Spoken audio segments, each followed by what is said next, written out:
ಕರೆಸ್ತೀನಿ ನೋಡೋಣ, ಕರೆಸ್ತೀನಿ ಬನ್ನಿ ಈ ಕಡೆ.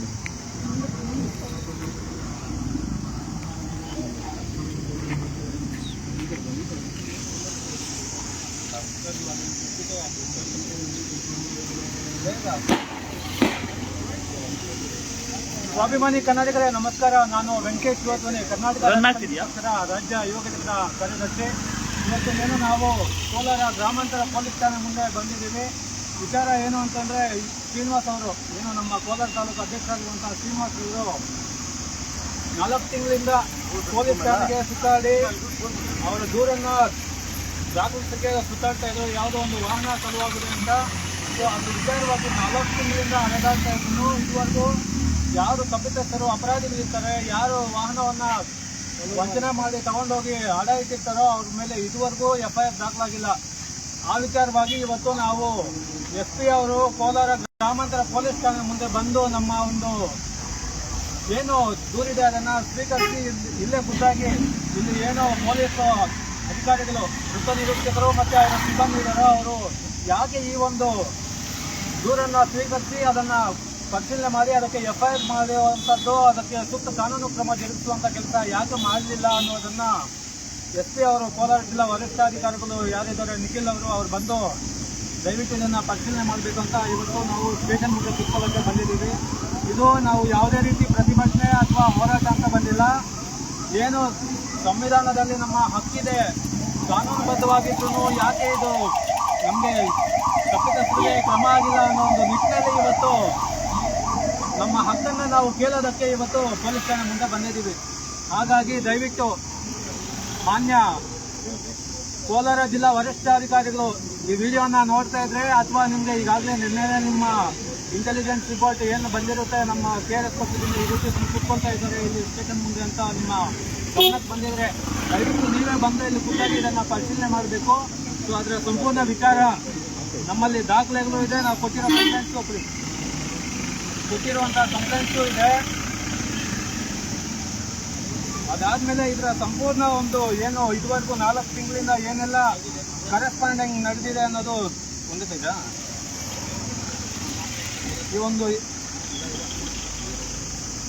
ಈ 2 ಪುಟದಲ್ಲಿ ಇವರು ಒಂದಷ್ಟು ಮುಖ್ಯವಾದ ಪಾಯಿಂಟ್ಸ್ನ ಬರ್ತಿದ್ರೆ, ಇನ್ನೂ ಪಿನ್ ಟು ಪಿನ್ನು ಬೇಕಾದರೆ ನಾವು ಇದೇ ಲೈವ್ ಮೂಲಕ ಹೇಳ್ತೀವಿ. ಸೊ ಬನ್ನಿ ಈಗ ಅಲ್ಲಿ ಹೋಗಿ ಕೂತ್ಕೊಂಡು ನಾವು ಶ್ರೀನಿವಾಸ್ ಅವ್ರಿಗೆ ಏನಾಗಿದೆ ಅಂತ ಅವರನ್ನ ಕೇಳೋಣ. ಅದಾದಮೇಲೆ ಇವರು ಯಾವ ರೀತಿ ಕ್ರಮ ಜರುಗಿಸಿದರೆ, ಇದುವರೆಗೂ ಏನು ಇವರು ಕಾನೂನು ಕ್ರಮ ಕೈಗೊಂಡಿದ್ದಾರೆ ಅನ್ನೋದನ್ನು ಕೇಳೋಣ. ಅಲ್ಲಿವರೆಗೂ ನಾವು SP ಅವ್ರು ಬರೋವರೆಗೂ ಇಲ್ಲಿ ಕೂತಿರ್ತೀವಿ. ನಾವು ಶಾಂತಿಯುತವಾಗಿ ನ್ಯಾಯ ಪಡ್ಕೊಳ್ಳೋದಕ್ಕೆ ಕೂತು ನಾವು ಸಂವಿಧಾನದಲ್ಲಿ ನಿಮಗೆ ಅವಕಾಶ ಇದೆ. ಕೂತು ನಮ್ಮ ನ್ಯಾಯ ಪಡ್ಕೊಳ್ಳೋದಕ್ಕೆ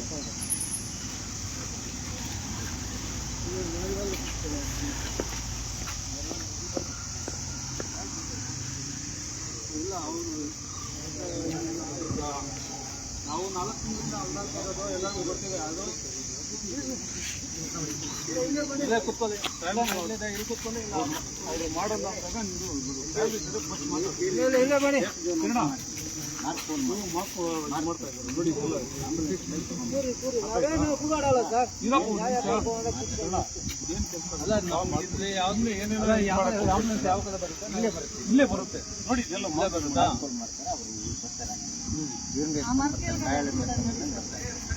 ಬರ್ರಿ ಸಾಹೇಬ್ ಕರೀತದೆ. ಕೆಲಸ ಆಗ್ಬೇಕಾ? ಏನಾಗಿ ಸರ್ ಏನಾಗಲ್ಲ ರೀ ಸರ್.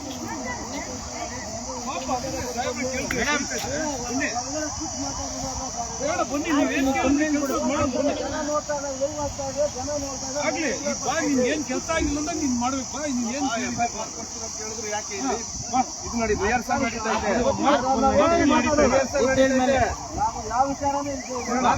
ರಿಹರ್ಸಲ್ ನಡೀತಾ ಇದೆ. ಈಗ ರಿಹರ್ಸಲ್ ನಡೀತಾ ಇದೆ. ಈಗೆಲ್ಲ ಪೊಲೀಸ್ನವ್ರು ಬರ್ತಾರೆ. ಕೂರ್ಬಂದ್ರಿ ಸೆನ್ಸಿಟಿವ್ ಪ್ಲೇಸ್ ಮಾಡಿದ್ದಾರೆ. ಒಳಗಡೆ ಬರ್ರಿ, ಒಳಗಡೆ ಬಂದು ಕೂತ್ಕೊಳ್ಳಿ. ಯಾರು ಬೇಡ ಅಂತಾರೆ? ರಿಹರ್ಸಲ್ ನಡೀತಾ ಇದೆ. ನಮ್ದು ಒಳಗಡೆ ಬಂದ್ರು ಲೈವ್ ನಡೀತಾ ಇರುತ್ತೆ ಸರ್. ಯಾರು ಲೈವ್ ಮಾಡ್ಬೇಡ ಅಂತ ಯಾರು ಹೇಳಿದ್ರ? ಲೈವ್ ಮಾಡಬೇಡ ಅಂತ ಯಾರು ಹೇಳಿದ್ರಾ?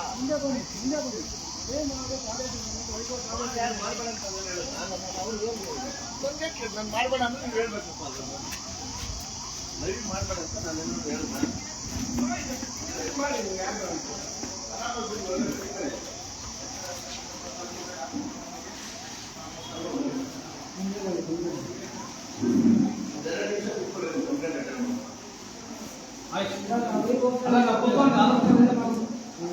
ಬನ್ನಿ ಈಗ ಶ್ರೀನಿವಾಸ್ ಅವರು ಈಗ ಅವ್ರನ್ನ ಅಟೆಂಡ್ ಮಾಡ್ಬೇಕಾ ನಿಮ್ಗೆ ಅಟೆಂಡ್ ಮಾಡ್ಬೇಕು ಅವ್ರನ್ನ ಅಟೆಂಡ್ ಮಾಡಿ ವಯಸ್ಸಾಗಿರೋರು ರಾಮಚಂದ್ರ ಬರಪ್ಪ ಇವ್ರು ಲೈವ್ ಮಾಡಲಿ ಯಾವ್ದು ತೊಂದರೆ ಮಾಡಕ್ ಹೋಗ್ಬೇಡಿ ಎಷ್ಟಾದ್ರೂ ವಿಡಿಯೋ ಮಾಡ್ಕೊಳ್ಳಿ ಇದು ಮಾಡಕ್ ಹೋಗ್ಬೇಡಿ ನಮ್ಮ ಸಿಸಿ ಕ್ಯಾಮ್ರಾ ಏನು ತೊಂದರೆ ಮಾಡಲಿ ಲೈವ್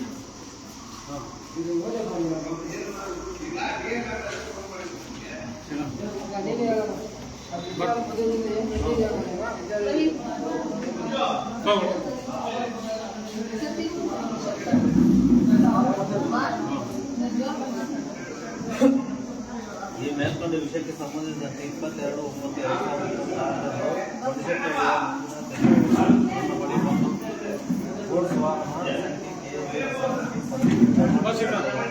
22/11/2023 ಕೊಡಿ ಎಂದು ಕೇಳಿದಾಗ ನಾವು ಈ ಗಾಡಿಗೆ ಇನ್ನೂ 53 ಕಂತುಗಳು ಬಾಕಿ ಇದೆ ಎಂದು ಹೇಳಿದಾಗ ಅವರು ಇರುವ ಕಂತುಗಳನ್ನು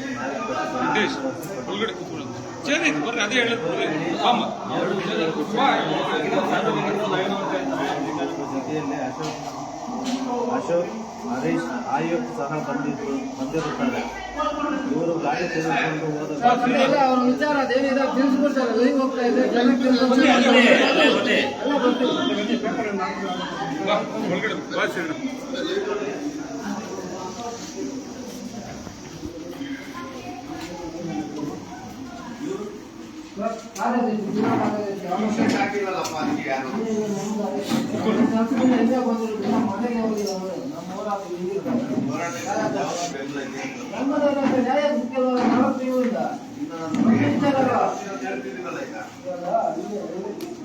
ಮಹಿಳಾ ಪಕ್ಷದ ಅಧ್ಯಕ್ಷರು ಲಕ್ಷ್ಮೀ ಮೇಡಮ್ ಅವರು ದೂರು ಕೊಟ್ಟಿದ್ದಾರೆ ಅವ್ರ ಅಂಗಡಿಯಲ್ಲಿ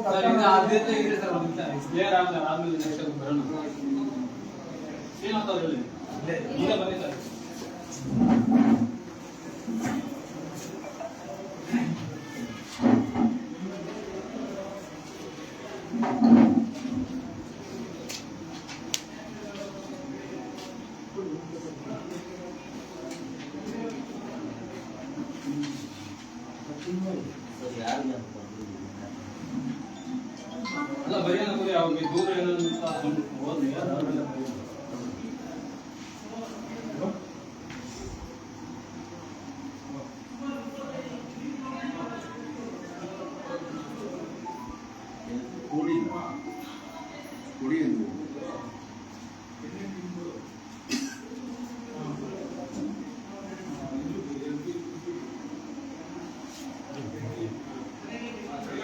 again.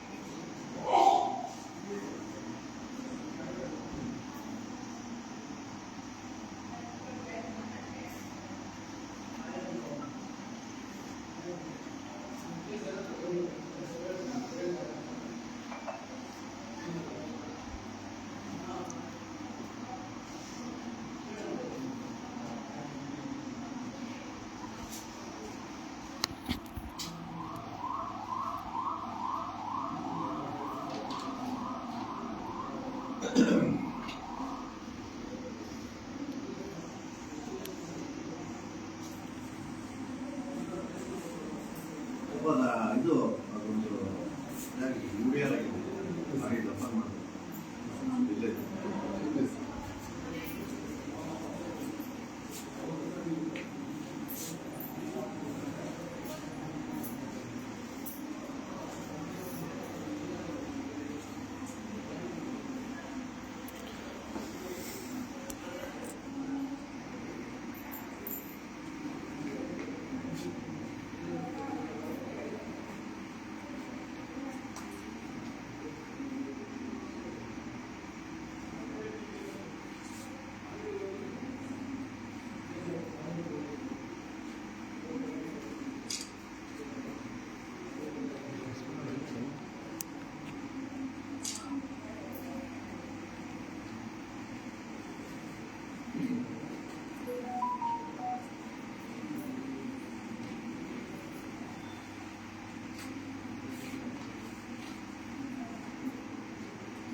ಮಾತಾಡಿ.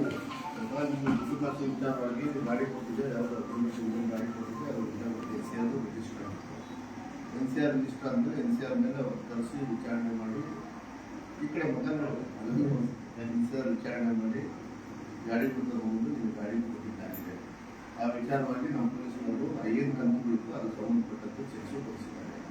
ಆಮೇಲೆ ನಿಮ್ಮ ಚೆಕ್ ಬೌನ್ಸ್ ಕೇಸ್ ಹಾಕೊಂಡು ಅವ್ರ ಮೇಲೆ ಕಾನೂನು ರೀತಿ ಕ್ರಮ ಕೊಡೋಣ, ನಿಮ್ಮ ವ್ಯಾಪ್ತಿ ಎಷ್ಟಿದೆ ಮಾಡಿದ್ರು ಅಂತ ನಿಮ್ಗೆ ಇನ್ವೆಸ್ಟ್ಮೆಂಟ್ ಇಷ್ಟೆಲ್ಲ ಆದಮೇಲೆ ನೀವು ಹೇಳೋ ಪ್ರಕಾರ ಅವ್ರು ಯಾರೋ ತಗೊಂಡು ಈ ಗಾಡಿ ಮೇಲೆ ಇಟ್ಕೊಂಡಿದ್ರು, ಅವ್ರ ಮೇಲೆ ಕ್ರಮ ತಗೊಳ್ಳಿಕ್ಕೆ ನೀವು ಹೇಳ್ತೀವಿ.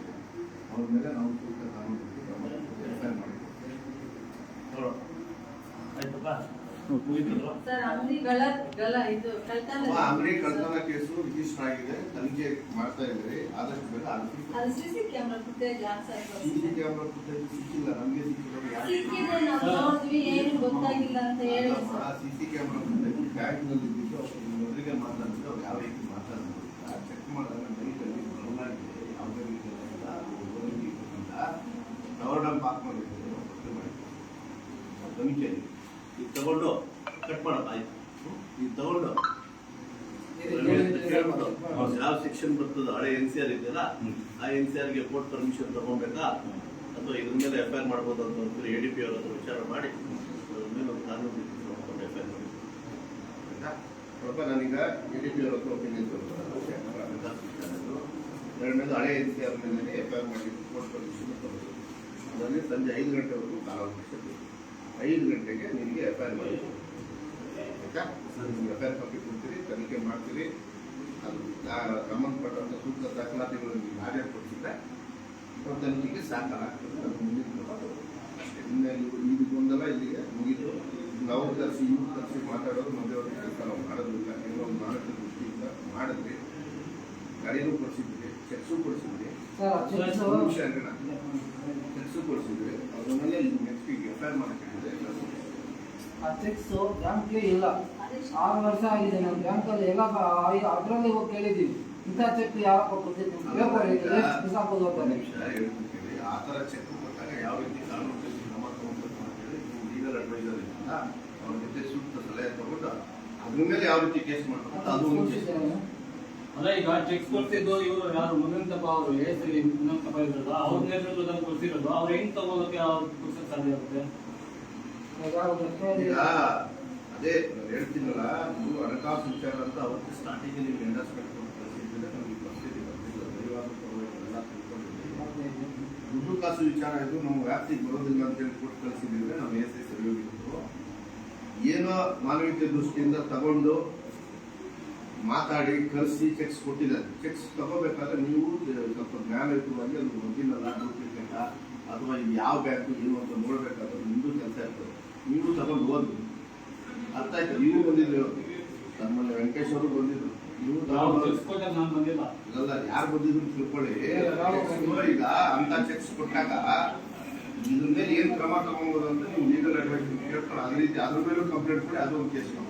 ಅದೇ ಸರ್ ಹೇಳಿದ್ದೇವೆ, ಅಪ್ಲೈ ಅಂದ್ರೆ ಜನರಿಗೆ ಸ್ಫೂರ್ತಿ ಬರಬೇಕು. ಸ್ಫೂರ್ತಿ ಯಾವ ಬೇಕು ಅಂತ ಅದೇ ಚೆಕ್ ಕೆಲಸ ಬರಬೇಕು. ಪೇಪರ್ ಅಂತ ಚೆಕ್ ಕೊಟ್ಟು ಬ್ಯಾಂಕಲ್ಲಿ ನಾನೇ ಕೇಳಿಸ್ಕೊಂಡ್ಬಂದು ಅವ್ರು ಚೆಕ್ ಬಿಸಾಕ್ತಾರೆ. ಇದೆ ಎಂತ ಚೆಕ್ ತಗೊಂಡಿದ್ದೀರಿ? ಬ್ಯಾಂಕು ಮರ್ಜ್ ಆಯ್ತಲ್ವಾ, ಮರ್ಜ್ ಆಗೋಕ್ಕಿಂತ ಮುಂಚೆ ಇರೋಂಥ ಚೆಕ್ಕು ಅದನ್ನು ನೋಡ್ಕೊಬೇಕಾಯ್ತು, ನೀವು ನೋಡ್ಕೊಳ್ಳಿಲ್ಲ. ಅವ್ರು ಏನೋ ಅಧಿಕಾರಿ ವಿಶ್ವಾಸ ಇಟ್ಟು ತಗೊಂಡಿದ್ದಾರೆ, ಅವ್ರು ತಗೊಂಡು ಬಂದ್ಬಿಟ್ರು ನ್ಯಾಯ ಸಿಗತ್ತೆ ಅಂತ. ಹೌದು ಸರ್, ಅವ್ರಿಗೆ ಅಷ್ಟೊಂದು ಓದಿದ್ದೀವಿ, ಅವ್ರಿಗೆ ಅಷ್ಟೊಂದು ವಿತೌಟ್ ಅಗ್ರಿಮೆಂಟ್ ಗಾಡಿ ಕೊಟ್ಟು ಇವತ್ತು ಈ ಪರಿಸ್ಥಿತಿ ತಂದುಕೊಂಡಿದ್ದಾರೆ. ಆರ್ಗ್ಯುಮೆಂಟ್ ಮಾಡ್ಕೊಳ್ಳೋದು ಅದಲ್ಲ, ವಿತೌಟ್ ಡಾಕ್ಯುಮೆಂಟ್ ಕೊಟ್ಟು ಅಟ್ಲೀಸ್ಟ್ ವಿಟ್ನೆಸ್ ಪ್ರಾಬ್ಲಮ್ ಕ್ರಿಯೇಟ್ ಆಗಿದೆ, ಇದು ಮೋಸ ಮಾಡಿದೆ ಅಂತ ಗೊತ್ತಾಗಿದ್ಕೊಂಡು ಅವ್ರಿಗೆ ಕಾನೂನು ಪರವಾಗಿ ಶಿಕ್ಷೆ ಆಗ್ತಾ ಇಲ್ವಲ್ಲ ಅಂತ ಅವರೊಂದು ಇವಾಗ ತನಕ ಮುಂದೆ ಹೋಗ್ತಾ ಇರೋದು. ಇವಾಗ ಗೊತ್ತಾಯ್ತಲ್ವಾ ಈ ತರ ತಗೊಂಡು ಹೋಗಿದ್ದಾರೆ, ಮೋಸ ಮಾಡಿದಾರೆ ಅಂತ. ಬರೀ ಅದನ್ನ ಸಮಾಧಾನ ಮಾಡಿ ಅದನ್ನ ಇದು ಮಾಡಿದಾಗ ಮತ್ತೆ ಅವ್ರಿಗೆ ಈಗ ಅವ್ರು ಇವ್ರಿಗೆ ಅಲ್ಲ ಇವ್ರ ಹತ್ರ ನಂಬಿಕೆ ದ್ರೋಹ ಮಾಡೋದನ್ನೇ ಮೋಸ ಅಲ್ವಾ? ಚೆಕ್ಸ್ ವಾಪಸ್ ಕೊಟ್ಟಿರೋದು, ಏನ್ ಕಟ್ಟಬೇಕಾದ್ರೆ ಚೆಕ್ಸ್ ಕೊಟ್ಟಿದ್ದ ಚೆಕ್ಸ್ ವರ್ಕ್ ಆಗ್ತಾ ಇಲ್ಲ ಅಂತ ಹೇಳ್ತಾರೆ. ಚೆಕ್ಸ್ ವರ್ಕ್ ಆಗಿಲ್ಲ ಅಂದ್ರೆ ಯಾವ ರೀತಿ ಕಾನೂನು ರೀತಿ ಕ್ರಮ ತಗೋಬೇಕು ಅನ್ನೋದನ್ನ ನಿಮ್ ಲೀಗಲ್ ಅಡ್ವೈಸರ್ ಚರ್ಚೆ ಮಾಡಿ ಅದ್ರ ಮೇಲೆ ಒಂದು ಕಾನೂನು ರೀತಿ ಕ್ರಮ ತಗೊಳ್ಳಿ. 29 ಫಾರಂ ಅಲ್ಲಿ ಅವರೇ ಫೇಕ್ ಮಾಡಿ ಹಾಕಿದ್ದಾರೆ. ಅದೆಲ್ಲ ದಾಖಲಾತಿ ಕೊಡಿ. ನಿಮ್ಗೆ ಅದಕ್ಕೆ ನಾನು ಎಂಡಾಸ್ಮೆಂಟ್ ಕೊಡಿ. ಎಂಡಾಸ್ಮೆಂಟ್ ಕೊಟ್ಟು ಎಷ್ಟು ದಿವಸ ಆದ್ರೂ ದಾಖಲಾತಿ ಕೊಟ್ಟಿಲ್ಲ ಅಂದ್ರೆ ನಾನು ಏನ್ ಮಾಡ್ಬೇಕಣ್ಣ? ನಾನು ಹೇಳಿದ್ದೀನಲ್ಲ ದಾಖಲಾತಿ ಅಕ್ರಮವಾಗಿ ಅಲ ಇಟ್ಕೊಂಡು ಯಾವುದೇ ಮಾಲೀಕನ ಅನುಮತಿ ಇಲ್ಲದೆ ಆ ವಾಹನವನ್ನು ಅಲ ಇಟ್ಕೊಂಡಿರೋರು ನಿಮ್ ಪಕ್ಕದಲ್ಲೇ ಬಂದಿದ್ರು, ನಿಮ್ ಇದು ಸ್ಟೇಷನ್ಗೆ ಬಂದಿದ್ರು, ಯಾವುದೇ ಒಂದು ಕ್ರಮ ಜರುಗಿಸಿಲ್ಲ ನೀವು. ಮತ್ತೆ 4 ತಿಂಗಳಿಂದ ಅಲ್ಲ ಒಂದು FIR ಅಥವಾ NCR ಮಾಡಕ್ಕೆ 4 ತಿಂಗಳಿಂದ ಆಗಿದೆ. NCR ಆಗಿದೆ, ನಾವೇನ್ ಕ್ರಮ ತಗೊಂಡಿದ್ರೆ ನಿಮ್ಗೆ ಆಲ್ರೆಡಿ ರಸೀದನ್ನು ಕೊಟ್ಟಿದ್ದೀವಿ. ಈ ಕೊಟ್ಟಿರೋ ಕಂಪ್ಲೇಂಟ್ ಕೇಸ್ ರಿಜಿಸ್ಟರ್ ಮಾಡ್ತೀವಿ ಅಂತ ಹೇಳಿದ್ರೆ ಸುಮ್ಮನೆ ಮಾತಾಡಿದ್ರೆ ಲೈವ್ ಆಗ್ತದೆ. ಸರ್ ಲೈವ್ ಆದ್ರೂ ಪರವಾಗಿಲ್ಲ, ಯಾಕಂದ್ರೆ ಇದು KRS ಪಕ್ಷದಲ್ಲಿ ಒಬ್ಬ ತಾಲೂಕಾಧ್ಯಕ್ಷರಿಗೆ ಈ ರೀತಿ ಓಕೆನಾ ಸರ್? ಲೈವ್ ಆಫ್ ಮಾಡ್ಬಿಡಿ. ಸಾರ್ವಜನಿಕರಿಗೆ ಯಾವ ರೀತಿ ನ್ಯಾಯ ಸಿಗುತ್ತೆ? 4 ತಿಂಗಳು ಅಲ್ದಂತ ಒಬ್ರು ದೂರ ಕೊಟ್ಟು ನಿಮ್ ದೂರು ಕೊಟ್ಟ ತಕ್ಷಣ ನಾವು NCR ಜನವರಿಯಲ್ಲಿ ದೂರ ಕೊಟ್ಮೇಲೆ ಯಾವುದೇ ರೆಸ್ಪಾನ್ಸ್ ಮಾಡಿಲ್ಲ. ದೂರೇ ಕಲ್ದಾಕಿದ್ದಾರೆ, ದೂರ ಮತ್ತೆ ಇವತ್ತು ವಾಪಸ್ ಕೊಟ್ಟಿಲ್ಲ. ಅದಾದ್ಮೇಲೆ ನಾವು ಯಾರು ದೂರು ಕೊಟ್ಟಿರೋ ಅದನ್ನ ಪರಿಶೀಲನೆ ಮಾಡ್ತೀವಿ. ಯಾವ ಆ ಟೈಮಲ್ಲಿ ನಿಮ್ ಠಾಣೆಯಲ್ಲಿ ಇದು ಮೊನ್ನೆ ಹರೀಶ್ ಅವ್ರ ಅಂತ ಒಬ್ಬರ ಮೇಲೆ ದೂರು ಕೊಟ್ಟಿದ್ರು. ಏನು ಪೇಪರ್ ತರ ಅಲ್ಲ ಸರ್, ನಿಮ್ ಸ್ಟೇಷನ್ ಅಲ್ಲಿ ಮೊನ್ನೆ ತಾನೇ ಬ್ಯಾಂಕಿಗೆ ಹೋಗಿ ವಾಪಸ್ ಬಂದಿದ್ದೀವಿ. ಒಬ್ಬರು ಮಾತಾಡ್ಲಿರಕ್ಕ ನಮ್ಮ ಪೊಲೀಸರು ಕಳಿಸಿದ್ದೀವಿ. ಮಾತಾಡಿ. 20 ದಿನದಿಂದ ಕೊಟ್ಟಿರೋ ದೂರು ಇಲ್ಲೇ ಕಲ್ವಾಗಿದೆ. ಅದು ದೂರ ಇದುವರೆಗೂ ಸಿಕ್ಕಿಲ್ಲ ಅಂದ್ರೆ ಮತ್ತೆ ಯಾರನ್ನ ಕೆಲವು ನಾವು ನೋಡ್ತಿಲ್ಲಪ್ಪ. ಅದೇ ವಿಚಾರಣೆ ಮಾಡ್ತೀನಿ, ಈಗ ಹೇಳ್ತೀನಿ ಎಲ್ಲ ಕಳೆದೋಗಿದೆ ಅಂತ ಕಳಿಸಿ ವಿಚಾರಣೆ ಮಾಡ್ತೀನಿ. ಅಲ್ಲ ಸರ್, ಈ ರೀತಿ ಆದ್ರೆ ಇವಾಗ ಪೊಲೀಸ್ ಸ್ಟೇಷನ್ ಭದ್ರತೆ ಇಲ್ಲ ಅಂದ್ಮೇಲೆ ನಾವು ಎಲ್ಲಿ ದಾಖಲೆಗಳನ್ನ ಎಲ್ಲಿ ಕೊಡೋದು? ದೂರನ್ನ ಯಾರು ಅದರಲ್ಲಿ ಕೊಟ್ಟಾಗ ಒಂದು ರಿಸೀಟ್ ಕಾಪಿ ಹಾಕ್ಸ್ಕೊಡೋದು ನಿಮ್ಗೂ ಗೊತ್ತಲ್ವಾ? ಹಾಕ್ಸ್ಕೊಬೇಕಿತ್ತಲ್ವಾ?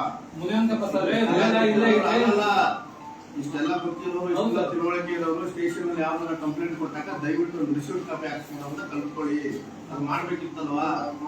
ಆಯ್ತು. ಇವಾಗ ಅದನ್ನೇ ನೆನಪಿರೋದು. ನಂಬಿಕೆ ಮೇಲೆ ಮಾಡೋದು. ಅವ್ರು ಹಂಗೆ ನಮ್ಮ ಸೀನಪ್ಪ ನಮ್ ಲಿಮಿಟ್ಸ್ ಅವನು ಒಳ್ಳೆ ಮನುಷ್ಯ ಅಂತೇಳಿ ಮಾನವೀಯತೆ ದೃಷ್ಟಿಯಿಂದ ಮಾಡಿರೋದು. ದೂರನ್ನ ತಂದಾಕಿರೋದು. ದೂರ ಕಳ್ದಾಕಿರೋದ್ರಿ. ನೀವು ರಿಸೀಟ್ ಕಾಪಿನ ಇಲ್ಲ ಅಂದ್ರೆ ದೂರ ಕೊಟ್ಟಿದ್ದೀರಾ ಅಂತ ಹೇಳ್ತೀರಾ? ನಾವು ಬಂದಾಗ ರಿಸೀಟ್ ಕಾಪಿ ತೋರಿಸಿ, ನಾನು ಕಳೆದೋಗಿದೆ ಇಲ್ಲ ಅಂತ ನೋಡ್ತೀನಿ. ಸರಿ ಆಯ್ತು. ಇವಾಗ ನೆನ್ನೆ ಕೊಟ್ಟಿರೋದು ರಿಸೀಟ್ ಕಾಪಿ ಕೊಟ್ಟರೆ ಕೈ ಅವ್ರನ್ನ ಯಾರ ಹತ್ರ ಕೊಟ್ಟಪ್ಪ? ನಾನು ಇರುವ ಸ್ಟೇಷನ್ ನನ್ನ ಹತ್ರ ಕೊಡ್ಬೇಕಾಗಿತ್ತು. ನೇರವಾಗಿ ನಿಮ್ಮ ಹತ್ರನೇ ಬರ್ಬೇಕಲ್ಲ. ಯಾರು ಕಾರ್ಯನಿರ್ವಹಿಸಲ್ಲ. ರಿಸೀಟ್ ಕಾಪಿ ಹಾಕ್ಸ್ಕೊಂಡಿಲ್ಲ ನಿನ್ನೆ ಕೊಟ್ಟಾಗ. ಅವರು ಹೇಳಿದ್ರು ಸರ್ ಬನ್ನಿ ಇವಾಗ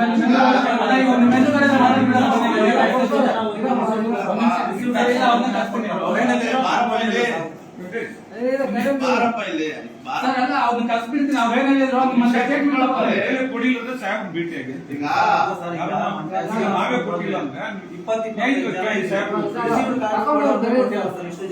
ಜವಾಬ್ದಾರಿ ಏನಿದೆ?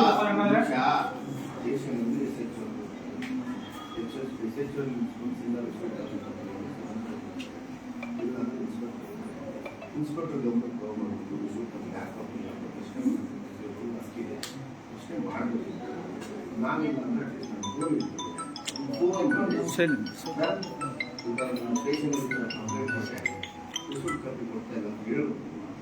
ಇಷ್ಟೆಲ್ಲ ಮಾತಾಡ್ತೀರಾ ನೋಡಿ. ಇನ್ ಮುಂದೆ ಯಾರು ತಿಳ್ಕೊಳ್ಳಿ, ಯಾವ್ದಾದ್ರು ಸ್ಟೇಷನ್ ಹೋದಾಗ ರಿಸೀಟ್ ಕಾಪಿ ತಗೊಳ್ಳೋದು.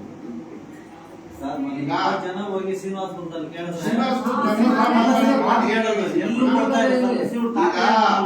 ನೀನ್ ನನ್ಗೆ ಕಂಪ್ಲೇಂಟ್ ಕೊಟ್ಟಿದ್ಯಾ? ಕಂಪ್ಲೇಂಟ್ ರಿಸೀಟ್ ಕಾಪಿ ನಾನೇ ರಿಸೀಟ್ ಹಾಕ್ಕೊಡ್ತೀನಿ. ನಾನೇ ಹಾಕ್ಕೊಡ್ತೀನಿ. ರಿಸೀಟ್ ಹಾಕ್ಕೊಡ್ತೀನಿ.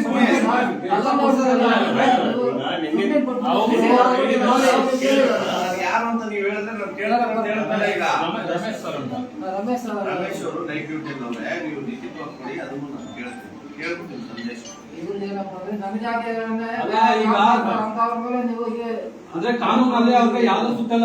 ಯಾರಾದ್ರೂ ಸಾರ್ವಜನಿಕರು ದೂರು ಕೊಟ್ಟು ಅವರು ಪ್ರಶ್ನೆ ಮಾಡಿದ್ರೆ ಮಾತ್ರ ಅವರು ಇಲ್ವರ್ ಹಾಕೋದು ಅಥವಾ ಅಡ್ಜಸ್ಟ್ಮೆಂಟ್ ಕೊಡೋದು. ಇಲ್ಲಾಂದ್ರೆ ಅವರು ರಿಸೀಟ್ ಕಾಪಿ ಕೊಡಂಗಿಲ್ವಾ ಸರ್? ಕೊಡಗಿಲ್ಲ ಅಂತ ನಾನು ಹೇಳಿದ್ರೆ ನೀನು ಅದನ್ನ ಹೇಳ್ಬೇಕು. ನಾನು ಕೊಡಗಿಲ್ಲ ಅಂತ ಹೇಳ್ತೇನೆ. ಮತ್ತೆ ಅವ್ರು ಯಾಕೆ ಕೊಟ್ಟಿಲ್ಲ? ಅವ್ರ ಜವಾಬ್ದಾರಿ ಏನಿರುತ್ತೆ? ಅವ್ರ ಕರ್ತವ್ಯ ಏನ್ ಹೇಳ್ತೀನಲ್ಲಪ್ಪ. ಈಗ ಅವ್ರಿಲ್ಲ ಲೈಕ್ ನೈಟ್ ಡ್ಯೂಟಿ ಇದ್ರೆ ಕರೆದು ಕೇಳ್ತೀನಿ, ನೀನ್ ಕೇಳಿ ಕೊಟ್ಟವ್ರೆ ಯಾರು, ಯಾಕೆ ರಿಸೀಟ್ ಕಾಪಿ ಕೊಟ್ಟಿಲ್ಲ ಅಂತ ಅವ್ನು ಮೆಮೋ ಕೊಟ್ಟು ಎಕ್ಸ್ಪ್ರೆಷನ್ ಕಾಲ್ ಮಾಡ್ತೀನಿ. ಹೇಳಿದ್ದೀನಲ್ಲ. ಈಗ ಇವಾಗ FIR ಮಾಡಿ ಯಾವಾಗ ಕೊಡ್ತೀರಾ ಸರ್? 5 ಗಂಟೆಗೆ ನಿಮ್ಗೆ FIR ಮಾಡಿ FIR ಕಾಪಿ ಕೊಡ್ತೀನಿ. ಅಲ್ಲಿವರೆಗೂ ನಾವು ಅರ್ಚನೆ ಈಗ ಅಲ್ಲಿ ಅಲ್ಲ ಸರ್, ನಾವು ಸುತ್ತ ಸಾಕಾಗ್ಬಿಟ್ಟಿದೆ ಸರ್.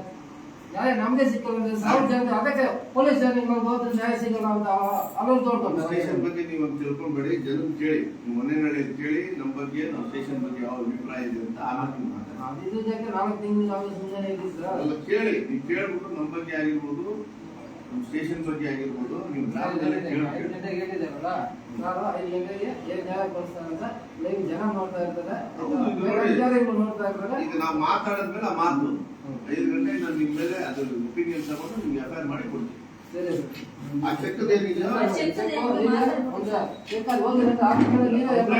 ಇದನ್ನ ಮೆನ್ಷನ್ ಮಾಡಿ ಈ ಚೆಕ್ಗಳು ನಮ್ಗೆ ಕೊಡಿ. ಹಬ್ಬ ಮುಗೀತಪ್ಪ.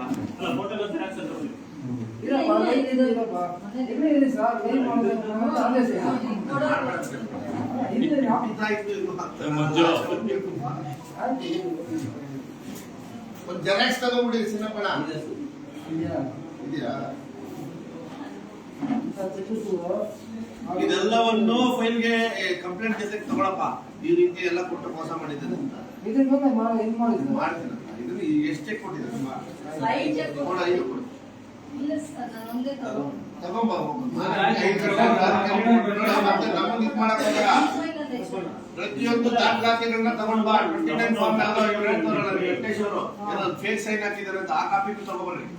ಎಲ್ಲವನ್ನು ನಿಮ್ಮ ಹತ್ರ ಅವ್ರು ಕಾಪಿ ಕೊಟ್ಟಿಲ್ಲ, ಯಾರು ಅದಾಯ್ತು ಬಂದಿದ್ರಲ್ಲ ಕಾಪಿ ಕೊಟ್ಟಿಲ್ಲ ನಿಮಗೆ. ಫೋಟೋ ಆ ಫೋಟೋನೇ ಒಂದು ಜೆರಾಕ್ಸ್ ಹಾಕಿ ಆ ಫೋಟೋನೇ ತಗೊಳ್ಳಿ ಕಾಪಿ.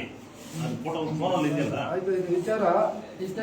ನಮ್ಮ ಸರ್ಕಲ್ ಇನ್ಸ್ಪೆಕ್ಟರ್ ಸರ್ ಅವ್ರು ಹೇಳಿದ್ದಾರೆ 5 ಗಂಟೆಗೆ ಅವ್ರ ಮೇಲೆ ಎಫ್ಐಆರ್ ಮಾಡ್ತೀವಿ ಅಂತ ಹೇಳಿ ನಮ್ಗೆ ನ್ಯಾಯ ಕೊಡಿಸ್ತೇವೆ ಶ್ರೀರಾಮ್ ಅಂತ ಹೇಳಿದ್ದಾರೆ. ಇದನ್ನು ನಾವು ನಮ್ಮ ಸಾರ್ಗೆ ಒಂದು ಇದು ಕೊಟ್ಟು ಗೌರವ ಕೊಟ್ಟು ಹೋಗ್ತಾ ಇದ್ದೀವಿ. 5 ಗಂಟೆಗೆ ಅವರು ಹೇಳಿ ಮಾಡ್ತಾರೆ ನಿಲ್ಸ್ಕೊಂಡಾರಂತ ನಮ್ದು ಇದಿದೆ, ಅದರಿಂದ KRS ಕೊಟ್ಟು ನಾವು ಹೋಗ್ತಾ ಇದ್ದೀವಿ. ಅದೇನು ಮಾಡ್ತಾರೆ 5 ಗಂಟೆಗೆ ಮುಂದೆ ವಿಚಾರಣೆ ಮಾಡ್ತೀವಿ. ಧನ್ಯವಾದಗಳು. ಅಲ್ಲಿ ನೋಡು. ಧನ್ಯವಾದಗಳು ನ್ಯಾಯ ಮಾತ್ರ ಸಾಕು ನಮ್ಗೆ. ಆಯ್ತು ಅಪ್ಪ, ಬೇಗ ಅದನ್ನ ತಗೊಂಡು ಇನ್ನೇನ ಮಾತಾಡೋದು ಸಾಕಾ? ನೋಡಿ, ನಮ್ಮ ಪೊಲೀಸ್ ಠಾಣೆಗಳಲ್ಲಿ ಆಗ್ತಾ ಇರುವಂತಹ ಯಾವ ರೀತಿ ವ್ಯವಸ್ಥೆ ಇದೆ ಅಂತ ನಾವು ಕಾನೂನನ್ನ ನಂಬ್ಕೊಂಡು ಬರ್ತೀವಿ ದೂರಗಳು ಕೊಡೋಕ್ಕೆ. ಆದರೆ ಪೊಲೀಸ್ ಠಾಣೆಗಳಲ್ಲಿ ಆಗ್ತಾ ಇರೋದು ಇದಕ್ಕೂ ಇದು ಸೆಟಲ್ಮೆಂಟ್ ದಂಧೆಗಳಾಗ್ತಾ ಇದೆ. ಯಾಕಂದ್ರೆ ಒಂದು FIR ಮಾಡೋಕ್ಕೆ 4 ತಿಂಗಳು ಅಲ್ದಾಡ್ತಾರೆ ಅಂದ್ರೆ ನಮ್ಮ ಕಾನೂನು ವ್ಯವಸ್ಥೆ ಯಾವ ರೀತಿ ಹದಗೆಟ್ಟಿದೆ, ಇದಕ್ಕೆಲ್ಲ ಕಾರಣ ಯಾರು ಅನ್ನೋದು ಜನ ಗಮನ ಹರಿಸಿ ಇದನ್ನ ಅರ್ಥ ಮಾಡ್ಕೋಬೇಕು. ಯಾಕಂದ್ರೆ ಇವತ್ತು ಸೀನಪ್ಪ ಅವ್ರಿಗೆ ಒಬ್ಬರಿಗಾಗಿರೋದಲ್ಲ, ರಾಜ್ಯದ ಹಲವಾರು ಪೊಲೀಸ್ ಠಾಣೆಗಳಲ್ಲಿ ಈ ರೀತಿ ಸಾರ್ವಜನಿಕರು ನೊಂದು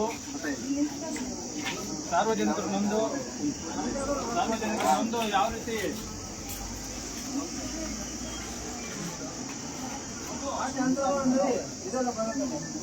ಇಲ್ಲೇ ಬರುತ್ತಾ.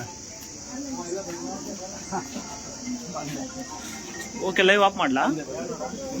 ಹಾಗಾಗಿ ಈಗ DK ಆನಂದ್ ಅವರು ಒಂದಷ್ಟು ವಿಚಾರಗಳನ್ನ ಅವ್ರಿಗೂ, ಯಾಕಂದ್ರೆ ಇದೇ ನಮ್ಮ ಶ್ರೀನಿವಾಸಪುರ ಠಾಣೆಯಲ್ಲಿ ಯಾವ ರೀತಿ ನಡ್ಕೊಳ್ತಾರೆ ಪೊಲೀಸರು ಅನ್ನೋದು ಈಗಾಗಲೇ ಒಂದು ವಾರದ ಹಿಂದೆ ಅವ್ರಿಗೂ ಒಂದು ಅನುಭವ ಆಗಿದೆ. ಅದನ್ನ ಇಲ್ಲಿ ಹಂಚ್ಕೊಳ್ತಾರೆ.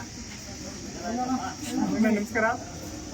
ಏನು ಇವತ್ತು ನಮ್ಮ ದೇಶದಲ್ಲಿ ಕಾನೂನಿದೆ, ಅದೇ ತರ ಸಂವಿಧಾನ ಇದೆ, ಸಂವಿಧಾನದ ಅಡಿಯಲ್ಲಿ ಕಾನೂನಿದೆ, ನಾವಿಲ್ಲಿ ಸುರಕ್ಷಿತವಾಗಿ ಇರ್ಬೋದು ಅಂತ ಹೇಳ್ಬಿಟ್ಟು ಸುಮಾರು ಪೇಪರ್ಗಳಲ್ಲಿ ಪತ್ರಿಕೆಗಳಲ್ಲಿ ಮಾತ್ರ ಕೇಳ್ಬೋದು, ಪುಸ್ತಕಗಳಲ್ಲಿ ಕೇಳ್ಬೋದು. ಆದ್ರೆ ಇವತ್ತು ಕಾನೂನು ಅನ್ನೋದು ಕಾಸಿನ ಒಂದು ಕುರಿತ ಆಗ್ಬಿಟ್ಟಿದೆ. ಕಾಸು ಎಲ್ಲಿದೆ ಅಲ್ಲಿ ಮಾತ್ರನೇ ಕಾನೂನು ಅನ್ನೋ ತರಕ್ಕೆ.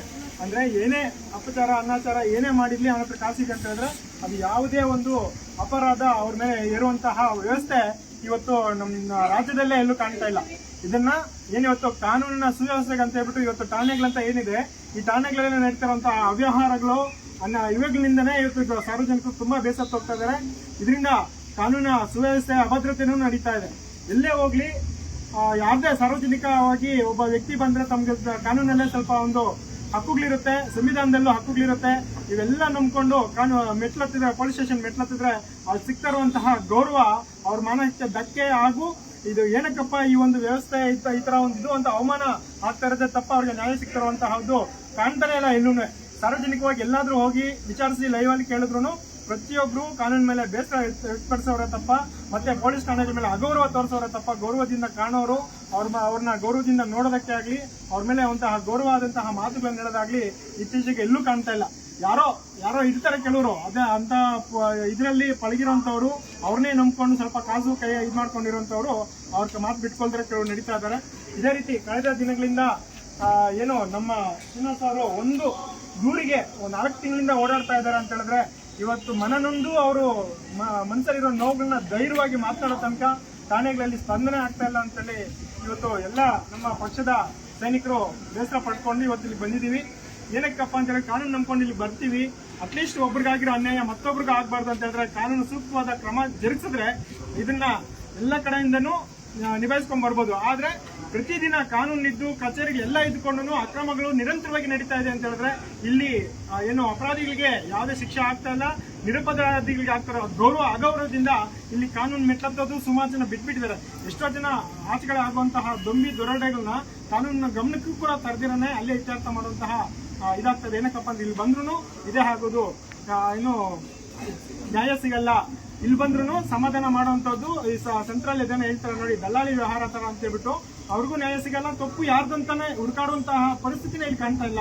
ಈ ತರ ಹಾಕ್ಬಿಟ್ಟು ತುಂಬಾ ಕಾನೂನು ವ್ಯವಸ್ಥೆ ಮೇಲೆ ತುಂಬಾ ಬೇಸರ ತಗುರುವಂತಹ ವಿಷಯಗಳು ಎಲ್ಲಾ ಠಾಣೆಗಳಲ್ಲೂ ನಡೀತಾ ಇದೆ. ಇವತ್ತು ಹೇಳ್ತಾರೆ ಏನು ಇವರು ಇಷ್ಟು ದಿನದಿಂದ 4 ತಿಂಗಳಿಂದ ಏನಕ್ಕೆ ಈ ಒಂದು ದೂರಿಗೆ ತಡೆ ಆಯಿತು ಅಂತ ಕೇಳಿದಾಗ ನೀವು ಕಂಪ್ಲೇಂಟ್ ಕೊಟ್ಟಿದ್ದೀರಾ ಅಂತ ನಿಮ್ಮ ಹತ್ರ ರಿಸೀವ್ಡ್ ಕಾಪಿನೇ ಇಲ್ಲ, ಏನಂತ ಸಾಕ್ಷಿ ಇದು ಮಾಡ್ತೀರಾ ಅಂತ ಹೇಳಿದ್ರೆ ಇಲ್ಲಿ ಬರುವಂತಹ ನಂಬಿಕೆ ಏನಾಗಬೇಕು? ನಾವು ಕೊಟ್ಟಿರೋ ಕಂಪ್ಲೇಂಟ್ ಕೊಟ್ಟಾಗ ಅವ್ರ ಜವಾಬ್ದಾರಿನ ನಾವ್ ಹೇಳ್ಬೇಕು. ಅಂದ್ರೆ ಸರ್ ನಾನು ನಿಮ್ಗೆ ಕಂಪ್ಲೇಂಟ್ ಕೊಟ್ಟಿದ್ದೀನಿ, ರಿಸೀವ್ಡ್ ಕಾಪಿ ಕೊಡ್ಬೇಕಾಗಿರೋದು ನಿಮ್ ಜವಾಬ್ದಾರಿ ಅಂತ ಹೇಳ್ಬಿಟ್ಟು ನಾವು ಅವ್ರಿಗೆ ಕರ್ತವ್ಯವನ್ನ ನಾವು ಅವ್ರಿಗೆ ಜ್ಞಾಪಿಸಬೇಕಂತಹ ಪರಿಸ್ಥಿತಿಯಲ್ಲಿ ಇವತ್ತು ನಾವು ಇದೀವಿ ಅಂತ ಇವತ್ತು ಲೈವ್ ಅಲ್ಲಿ ನೀವು ನೋಡಿದ್ದೀರಾ. ಇದನ್ನೇ ನಾವು ಕಂಪ್ಲೇಂಟ್ ಕೊಟ್ಟಾಗ ಅಟ್ಲೀಸ್ಟ್ ಅವ್ರು ನಾನು ದೂರ ದಾಖಲಿಸ್ಕೊಂಡಿದ್ದೀನಿ ಅಂತ ಹೇಳ್ಬಿಟ್ಟು ರಿಸೀವ್ಡ್ ಕಾಪಿ ಕೊಡ್ಬೇಕಾಗಿರುವಂತಹ ಜವಾಬ್ದಾರಿನ ಅವ್ರಿಗಿಲ್ಲ. ಅದನ್ನು ನಾವೇ ಜ್ಞಾಪಿಸಬೇಕು, ನಾವ್ ಹೇಳ್ಬೇಕು ಅಂತ ಸಾರ್ವಜನಿಕರಿಗೆ ಹೇಳಿದಾಗ ಇವುದು ಯಾವ ವ್ಯವಸ್ಥೆಯಲ್ಲಿ ಇದೀವಿ ಅಂತ ಹೇಳ್ಬಿಟ್ಟು ಸಾರ್ವಜನಿಕರೆಲ್ಲ ಅರ್ಥ ಮಾಡ್ಕೊಳ್ಬೇಕು. ಇದೇ ರೀತಿ ಎಲ್ಲಾ ಕಡೆನೂ ಯಾವುದೇ ಕಡೆ ಹೋಗ್ಲಿ ಬಂದಿದ ತಕ್ಷಣ ಲಾಸ್ಟ್ ಟೈಮ್ ನಮ್ಗಾಯ್ತು, ನಾವು ಸಾರ್ವಜನಿಕವಾಗಿ ಅಲ್ಲಿ ಹೋಗಿದೀವಿ, ಅಟ್ಲೀಸ್ಟ್ ನಾವೇನಲ್ಲಿ ಅವ್ರಿಗೇನು ಕ್ವಶನ್ ಮಾಡಿಲ್ಲ, ಏನಿಲ್ಲ, ಗೌರವದಿಂದ ಕರೆದವರೇ ಮತ್ತೆ ಅವಮಾನ ಮಾಡ್ತಾರೆ ಸ್ಟೇಷನ್ ಅಲ್ಲಿ ಅಂತ ಹೇಳಿದ್ರೆ ಅಲ್ಲಿಗೆ ಸಾರ್ವಜನಿಕರು ಬಂದಿದ್ದಾರೆ ಅಂದ್ರೆ ಅವ್ರ ಒಂಥರ ಕೆಳಮಟ್ಟದಲ್ಲೇ ನೋಡುವಂತಹ ಪರಿಸ್ಥಿತಿಗಳು ಸುಮಾರು ಠಾಣೆಗಳು ಕಾಣ್ತಾ ಇದೀವಿ. ಇವೆಲ್ಲ ನಿಲ್ಬೇಕು ಅಂತ ಹೇಳಿದ್ರೆ ಪ್ರತಿಯೊಬ್ರು ಕಾನೂನನ್ನ ಪ್ರಶ್ನೆ ಮಾಡೋದು ಕಲಿಬೇಕು.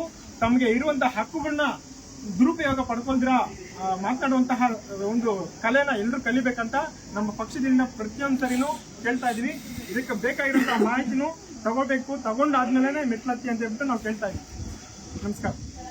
ಮತ್ತೊಂದು ವಿಚಾರ ಏನಂದ್ರೆ, ಈಗ ಪೊಲೀಸ್ ಠಾಣೆಗಳಲ್ಲಿ ಆಗ್ತಾ ಇರುವಂತದ್ದು ಏನಂದ್ರೆ, ಈಗ ದೂರದಾರರು ಯಾವುದೋ ಒಂದು ಆರೋಪದ ಮೇಲೆ ಆರೋಪಿಯನ್ನ ಕರ್ಕೊಂಡು ಬರಕ್ ಹೋದ್ರೆ ದೂರದಾರರೇ ವೆಹಿಕಲ್ ಚಾರ್ಜ್ ನ ನಿಭಾಯಿಸುವಂತದ್ದು. ಇದು ದಯವಿಟ್ಟು ನಮ್ಮ ಕರ್ನಾಟಕ ಸ್ಟೇಟ್ ಪೊಲೀಸ್ ಏನಿದೆ ಅದನ್ನ ಆ ಒಂದು ಇಲಾಖೆ ಗಮನದಲ್ಲಿರ್ಬೇಕು. ಮತ್ತೆ ಇಲ್ಲಿ ಕೋಲಾರ ಜಿಲ್ಲಾ ವರಿಷ್ಠಾಧಿಕಾರಿಗಳು ಗಮನಿಸಬೇಕು. ಯಾವುದೇ ದೂರದಾರರು ಹೋಗಿ ದೂರದಾರರು ಆರೋಪ ಮಾಡಿದ್ರೆ ಆ ಆರೋಪಿಯನ್ನ ಹುಡುಕಕ್ಕೆ ಇವರು ಯಾರು ಇನ್ವೆಸ್ಟಿಗೇಷನ್ ಆಫೀಸರ್ ಹೊರಟಾಗ ವೆಹಿಕಲ್ ಚಾರ್ಜ್ ನ ಏನೋ ವಾಹನ ಭತ್ಯೆ ಇರುತ್ತೆ ಅದನ್ನ ನಮ್ಮ ಶ್ರೀನಿವಾಸ್ ಅವರು ಕೊಟ್ಟಿದ್ದಾರೆ. ಆಲ್ರೆಡಿ ಎಷ್ಟರಾಗಿದೆ? 5,000 ವಾಹನ ಭತ್ಯೆಯನ್ನು ಕೊಟ್ಟಿದ್ದಾರೆ. ಅಂದ್ರೆ ಸರ್ಕಾರ ಇವ್ರಿಗೆ ಯಾವ್ದು ಫಂಡ್ ಕೊಡ್ತಾ ಇಲ್ವಾ ಇನ್ವೆಸ್ಟಿಗೇಷನ್ಗೆ? ಮತ್ತೆ ಇವ್ರು ಪೊಲೀಸ್ ಸ್ಟೇಷನ್ಗೆ ಬರೋದೇನಕ್ಕೆ? ಇವ್ರಿಗೆ ನ್ಯಾಯ ಸಿಗ್ಲಿ ಅಂತ. ಇವರಿಂದ ಪೊಲೀಸ್ ಅವ್ರಿಗೆ ನ್ಯಾಯ ಸಿಗ್ಬೇಕು. ಮತ್ತೆ ಪೊಲೀಸ್ ಅವ್ರಿಗೆ ಅನುಕೂಲವಾಗಿ ಇವರು ಗಾಡಿಗಳನ್ನ ವ್ಯವಸ್ಥೆ ಮಾಡ್ಕೊಳ್ಬೇಕಂತ ಯಾವ ಸುತ್ತೋಲೆಯಲ್ಲಿದೆ, ಮತ್ತೆ ನಮ್ಮ ಸಂವಿಧಾನದಲ್ಲಿ ಯಾವ ಕಾನೂನು ಅಡಿಯಲ್ಲಿದೆ? ಸೊ ಇಷ್ಟು ಹಲವಾರು ತಪ್ಪುಗಳನ್ನ ಮಾಡಿ ಇದುವರೆಗೂ 4 ತಿಂಗಳು ಸತಾಯಿಸಿ ಇವತ್ತು ನಾವೇನು ಇಷ್ಟು ಜನ ಬರ್ಬೇಕಂತ ಅವಶ್ಯಕತೆ ಇರ್ಲಿಲ್ಲ. ಯಾರೋ ಒಬ್ರು ಶ್ರೀನಿವಾಸ್ ಅವರು ಅಂತಾನಲ್ಲ, ನಮ್ಮ ರಾಮಣ್ಣ ಬಂದ್ರು ಅಷ್ಟೇ, ಯಾರೋ ಒಬ್ರು ಬಂದಿದ್ದಾರೆ, ಸಾರ್ವಜನಿಕರು ಬಂದಿದ್ದಾರೆ. ಇದು ಕಾಗ್ನಿಸಬಲ್, ನಾನ್ ಕಾಗ್ನಿಸಬಲ್, ಇದು ಕನ್ನಡದಲ್ಲಿ ಸನ್ನೆಯ ಅಪರಾಧನ ಅಸನ್ನೆಯ ಅಪರಾಧನ ಅಂತ ಒಂದು ಪರಿಶೀಲನೆ ಮಾಡಿ NCR ಅಥವಾ FIR ಮಾಡಿ ಅದಕ್ಕೆ ಏನು ಸೂಕ್ತ ಕಾನೂನು ಕ್ರಮ ಜರುಗಿಸಬೇಕು ಅದನ್ನ ಸೂಕ್ತವಾಗಿ ಇವರು ಜರುಗಿಸಿದ್ರೆ ಇಲ್ಲಿವರೆಗೂ ಇಷ್ಟು ಜನ ಬರುವಂತ ಅವಶ್ಯಕತೆ ಇಲ್ಲ. 4 ತಿಂಗಳಿಂದ ಅವ್ರು ಅಲ್ದಾಡಿರ್ತಾರಲ್ಲ, ಅವ್ರ ಒಂದು ಆರ್ಥಿಕ ಸಮಸ್ಯೆ ಯಾವ ರೀತಿ ಹಿಂದುಳಿದಿರ್ಬೋದು, ಅವರ ಕುಟುಂಬ ನಿರ್ವಹಣೆ ಯಾವ ರೀತಿ ಮಾಡಬೇಕು, ಇದನ್ನೆಲ್ಲ ದಯವಿಟ್ಟು ನಮ್ಮ ಮಾನ್ಯ ಪೊಲೀಸ್ ವರಿಷ್ಠಾಧಿಕಾರಿಗಳು ಏನು ನಮ್ಮ ಜಿಲ್ಲಾ SP ಅವರಿದ್ದಾರೆ ಅವರು ಗಮನಿಸಬೇಕು. ನಮ್ಮ ಜಿಲ್ಲೆಯಲ್ಲೇ ಇಷ್ಟೊಂದು ಅವ್ಯವಹಾರಗಳಾಗ್ತಾ ಇದೆ, ನೀವು ಸುಮ್ಮನೆ ಕೂತ್ಕೊಂಡು ಎಲ್ಲೋ AC ಚೇಂಬರ್ ಅಲ್ಲಿ ಕೂತ್ಕೊಂಡು ನೋಡ್ತಾ ಇದ್ದೀರಾ. ಇಂಥವ್ರ ಮೇಲೆ ಯಾವುದೇ ಒಂದು ಕ್ರಮ ಜರುಗಿಸ್ತಾ ಇಲ್ಲ ಅಂದ್ಮೇಲೆ ನಾವು ಕಾನೂನು ನಂಬ್ಕೊಂಡು ಪೊಲೀಸ್ ಮೆಟ್ಲು ಯಾಕೆ ಹತ್ತಬೇಕು ಅನ್ನೋದು ಸಾರ್ವಜನಿಕರಿಗೆ ಒಂದು ಕುತೂಹಲ ಬಂದ್ಬಿಡುತ್ತೆ. ಅದನ್ನ ದಯವಿಟ್ಟು ನೀವು ಅವ್ರಿಗೆ ಕೊಡಬೇಡಿ. ಸಾರ್ವಜನಿಕರಿಗೆ ನೊಂದವರಿಗೆ ಯಾರು ಅನ್ಯಾಯಕ್ಕೊಳಗಾಗಿರ್ತಾರೋ ಅವ್ರಿಗೆ ಪೊಲೀಸ್ ಠಾಣೆ ಅಂದ್ರೆ ಒಂದು ನಂಬಿಕೆ ಬರಬೇಕು. ನಮ್ಗೆ ಇಲ್ಲೋದ್ರೆ ನ್ಯಾಯ ಸಿಗುತ್ತೆ, ಸಹಾಯ ಆಗುತ್ತೆ. ಇಲ್ಲಿ ನಮ್ಗೆ ಹೋದ್ರೆ ನಮ್ಗೆ ಒಳ್ಳೆ ಗೌರವ ಸಿಗುತ್ತೆ, ನಮ್ಗೆ ಏನು ಅನ್ಯಾಯ ಆಗಿರುತ್ತೆ ಅದಕ್ಕೆ ಒಂದು ನ್ಯಾಯ ಸಿಗುತ್ತೆ ಅನ್ನೋದು ಪೊಲೀಸ್ ಠಾಣೆ ಮೆಟ್ಲು ಹತ್ತೋಕ್ಕೂ ಮುಂಚೆ ಒಂದು ಸಾರ್ವಜನಿಕರಿಗೆ ಗೊತ್ತಾಗಬೇಕು. ನಾವು ಇಲ್ಲೋದ್ರೆ ನಮ್ಗೆ ಸೂಕ್ತವಾದ ನ್ಯಾಯ ಸಿಗುತ್ತೆ ಅಂತ. ಸೊ ಇಷ್ಟು ಆಗಿಲ್ಲ ಅಂದ್ಮೇಲೆ ನಾವು ನಿಜಕ್ಕೂ ನಮ್ಮ ಸಂವಿಧಾನದ ವ್ಯವಸ್ಥೆಯಲ್ಲಿ ಕಾನೂನು ಇಷ್ಟೊಂದು ಏನು ಹದಗೆಟ್ಟಿದೆ ಅನ್ನೋದಕ್ಕೆ ಬೇರೆ ಇನ್ನು ಸ್ಟೇಷನ್ ಬಿಟ್ಟರೆ ಬೇರೆ ಎಲ್ಲ ಸ್ಟೇಷನ್ಗಳು ಅಷ್ಟೇ, ಇದು ಸೇರಿದಂತೆ ಎಲ್ಲ ಠಾಣೆಗಳು ಇದೇ ವ್ಯವಸ್ಥೆ. ಆದ್ರೆ ಯಾರು ಮುಂದಕ್ಕೆ ಬಂದು ಹೇಳ್ತಾ ಇಲ್ಲ. ಹಾಗಾಗಿ ದಯವಿಟ್ಟು ಮಾನ್ಯ ವರಿಷ್ಠಾಧಿಕಾರಿಗಳು ಮತ್ತೆ ಅವರ ಮೇಲಿರುವಂತಹ ಎಜಿಪಿ ಐಜಿಪಿ ಅಧಿಕಾರಿಗಳು ಇದನ್ನು ಗಮನಿಸಬೇಕು. ಇಂತಹ ಠಾಣೆಗಳನ್ನು ಪರಿಶೀಲನೆ ಮಾಡಿ ಎಷ್ಟು ಎಫ್ಐಆರ್ಗಳಾಗಿದೆ, ಎಷ್ಟು ದೂರುಗಳು ಬಂದಿದೆ ನಿಮ್ಮ ಠಾಣೆಗಳಿಗೆ, ಯಾವುದಕ್ಕೆ ಯಾವ ರೀತಿ ಕ್ರಮ ಜರುಗಿಸ್ತಾ ಅನ್ನೋದನ್ನು ಯಾವುದೇ ರೀತಿ ಪರಿಶೀಲನೆ ಮಾಡಲ್ಲ. ಇವತ್ತು ನಮ್ಮ ಜಿ.ಕೆ. ಆನಂದ್ ಅವರಿಗೆ ಒಂದು ಕಂಪ್ಲೇಂಟ್ ಕೊಟ್ಟು ಅವರೇ ಸಾರ್ವಜನಿಕರೇ ನಮ್ಗೆ ಅಪಾರ್ಟ್ಮೆಂಟ್ ಕೊಡಿ ಅನ್ನುವಂತ ಅರಿವು ಅವರು ನೊಂದಿರೋರಿಗೆ ಆ ಒಂದು ಅರಿವು ಅವ್ರಿಗೆ ಇರುತ್ತಾ, ಆ ಒಂದು ಪ್ರಶ್ನೆ ಮಾಡುವಂತಹ ಆ ಧ್ವನಿ ಅವ್ರಿಗೆ ಇರುತ್ತಾ ಅನ್ನೋದನ್ನ SP ಅವರು ಗಮನದಲ್ಲಿ ಇಟ್ಕೋಬೇಕು. ದಯವಿಟ್ಟು ಇಂತಹ ಘಟನೆಗಳು ಇನ್ಮುಂದೆ ಪೊಲೀಸ್ ಠಾಣೆಗಳಲ್ಲಿ ಆಗ್ಬಾರ್ದು ಅಂತ ಈ ಮೂಲಕ ಹೇಳಕ್ಕೆ ಇಷ್ಟಪಡ್ತೀನಿ. ಹಾಗೆ ಬನ್ನಿ, ಇವ್ರಿಗೆ ಏನು ಅನ್ಯಾಯ ಆಗಿತ್ತು ಅವ್ರಿಗೆ ಇವತ್ತು FIR ಮಾಡ್ತೀವಿ ಅಂತ ಹೇಳಿದ್ರೆ ಅದು ಎಷ್ಟು ಮಟ್ಟಿಗೆ ನ್ಯಾಯ ಕೊಡಿಸ್ತಾರೆ, ಅದು ಮುಂದಕ್ಕೆ ಏನಾಗುತ್ತೋ ಅದು ಮುಂದೆ ಅಂತ. ಆದ್ರೆ ಒಂದು FIR ಮಾಡೋವರೆಗೂ 4 ತಿಂಗಳಾಗಿದೆ ಅಂದ್ರೆ ಆ ನ್ಯಾಯ ಕೊಡೋಕೆ ಎಷ್ಟು ವರ್ಷಗಳಾಗ್ಬೋದು, ಅದು ಆ ಕಾನೂನನ್ನ ಅಡಿಯಲ್ಲಿ ಕೆಲಸ ಮಾಡೋ ಕರ್ತವ್ಯ ನಿರ್ವಹಿಸೋರಿಗೆ ಬಿಟ್ಟಿರೋದು. ಇವ್ರಿಗೆ ಏನಾಯ್ತು, ಸ್ಟಾರ್ಟಿಂಗ್ ಇಂದ ಯಾವ ಕಂಪ್ಲೇಂಟ್ ಕೊಟ್ಟರು ಅದೇನು ಎಲ್ಲ ಪೂರ್ತಿ ವಿಚಾರವನ್ನು ತಿಳಿಸ್ತಾರೆ. ಸಂಕ್ಷಿಪ್ತವಾಗಿ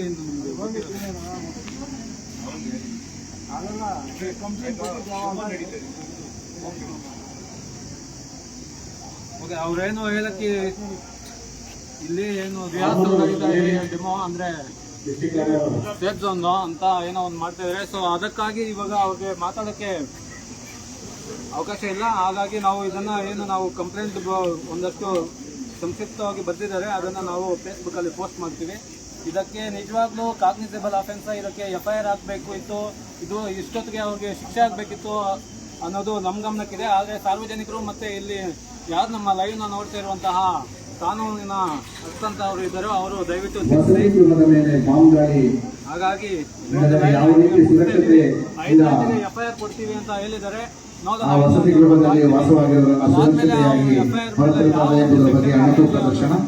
ಮಾಡಿದ್ದಾರೆ ಅನ್ನೋದನ್ನ ಮತ್ತೆ ಮುಂದಿನ